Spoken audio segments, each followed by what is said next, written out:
Hi, welcome back to Technology Review. I'm your host, Mac Jackson Jr. You can find us on Facebook at facebook.com/technologyreviewtv, or you can find me on Twitter, twitter.com/Mac Jackson Jr., or go to my website, macjacksonjr.com, for information on cybersecurity, cyber crimes, and identity theft. Remember to like our Facebook page, folks, and on our website you can sign up for a free report on identity theft and fraud. In this segment, we call it the Business Spotlight, where we talk to companies and businesses about cybersecurity and identity theft and fraud, or things they're doing in the high-tech industry. Today we want to welcome one of the partners or associates from Viking Technology Partners here in our show.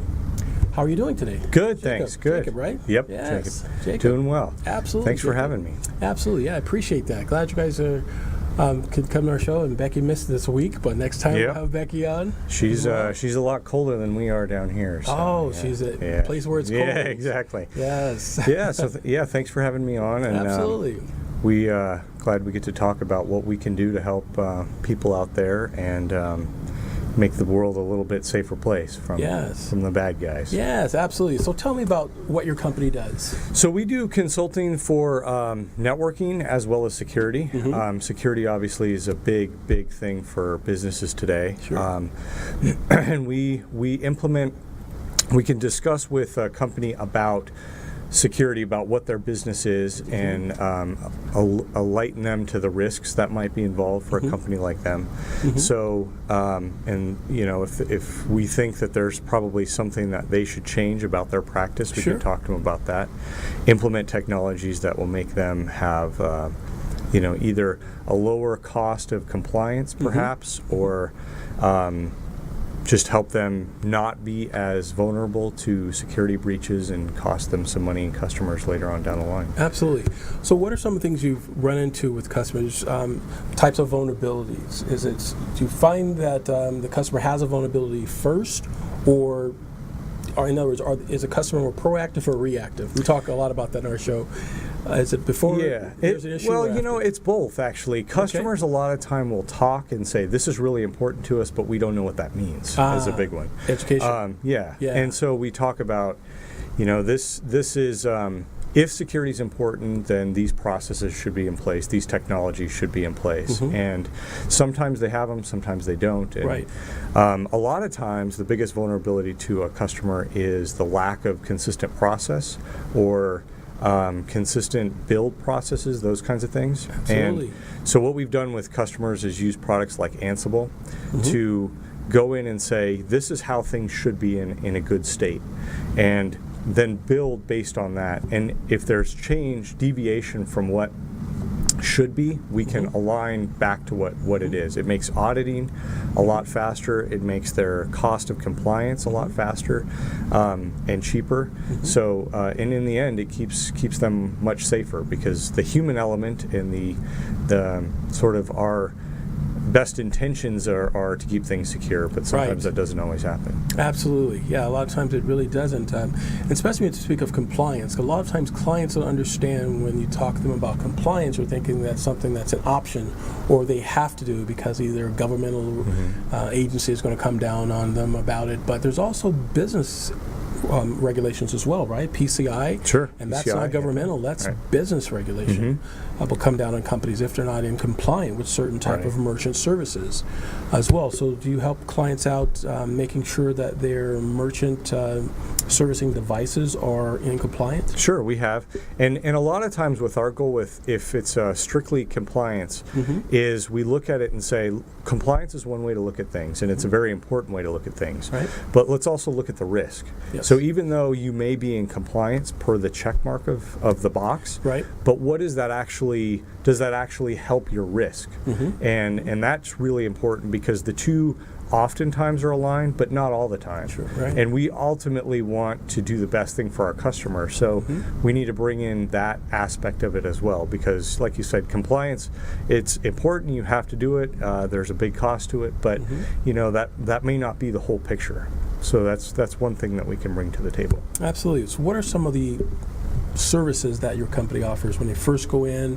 Do they run certain programs, or do they do an interview for assessments, or how's it Yeah, well, it depends on the customer quite a Sure. bit. You could have a customer who has no idea about what to lots do, of and them it's like that. it's a lot of conversations and opening their eyes to, these are the kinds of things that you may be required to comply to. For example, in healthcare, you have HIPAA, and government, you have all kinds of things. Yes. And you mentioned PCI if you're doing a lot of credit card transactions.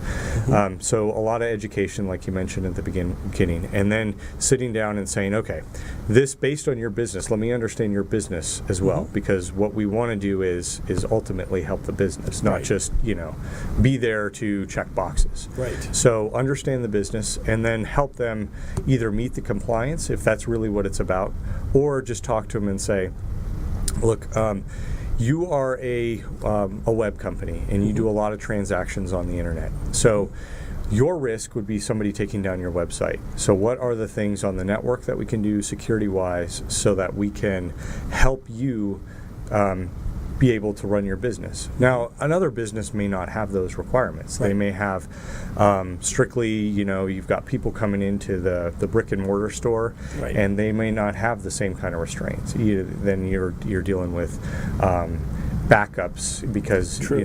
if you can't restore from a backup, then you might not be able to run. Right, So especially some of the risk of the malware for that. But let's talk about the benefits of that. So let's say after this is done, right, after compliance, Okay. after the vulnerability assessments have been done, and you're finished with the customer, the benefits to a business is now that they could state that they are either in compliant or they have assessed the possible vulnerabilities have gone on in their company. Sure. And they can use that, which companies don't understand also, is they can use the service that you provide to your clients as a marketing tool for them by stating that now that they've gone through these assessments and they've protected their customers' data. Sure. So in other words, they've mitigated as much as possible any types of cyber attacks that can happen. Although nothing's guaranteed 100%, at least the companies that after you leave, they can state that they have done all that's possible. Right, exactly.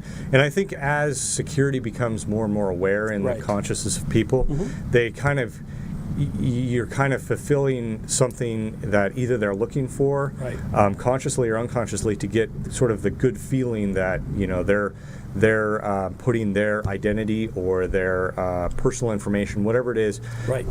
they're trusting that company to Right. some extent. And so reputation Yep. of the business now Right. can be increased because of work that you've done and your company has done Exactly, yep. for a business. So that's something to think about, folks, when you're looking at why you need to have these vulnerability assessments in your company or with your company, and hire companies like Jacob's company and with Becky's company.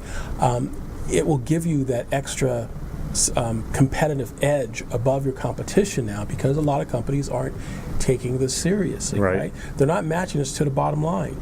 If there is an audit, or if there is any information that can be linked back to their company that they were negligent and not being responsible, well, they could have assessed lawsuits, fines, and their business reputation can be damaged. Sure. But having companies like Jacob's company come in and talk to your business and assess your needs and give you your tests and your evaluations and your assessments, it will give you that extra step of protection. I think the other thing that's important too is it's not just with security. It's never just done. It's kind of Right. like police work. I mean, Yes. it goes on all the time. I'm glad you said that. You're So absolutely right. it's a constant process of Right. okay, what's changed today? What's changed this week? What changes do we need to put in place? Because the bad guys are always looking for a way in. See, so folks, it's Jacob says it just like you're preaching every week of the show. They Yeah, never it's- give up. They always come exactly, up with yep. new ways Yep. to try to attack your business. Yeah, If they exactly. can't get you one way, they'll try another They'll door. try something else. And Yep. or a window or something else within your business to try to get to you. Right. Very, very good. Very true. Well, let's talk about again how our audience can get a hold of your company, email Okay. address, or The best way to reach us is on the website. So Okay. vikingtech.consulting is our website. vikingtech.consulting. And we have a lot of great articles. We put blog posts and information Excellent. on there, Excellent. as well as email addresses, phone numbers. So that's the best everything's way. there on your website. Yep, Very exactly. Good. vikingtech.consulting. Are you on Facebook or YouTube? LinkedIn is the bigger LinkedIn? place to get to us. Yeah, but Okay. and you can link to that from our website, of course. All too, right, so. very good. Jacob, I definitely appreciate Thank you. being in. Thank you so much. You know what? I'd like to have you stay over to our next segment, All too. right, We're going to great. talk about gadgets and everything. Tech Okay. gadgets. Folks, we'll be back after these messages. We'll talk about tech gadgets here on Technology Reviews, so stay tuned.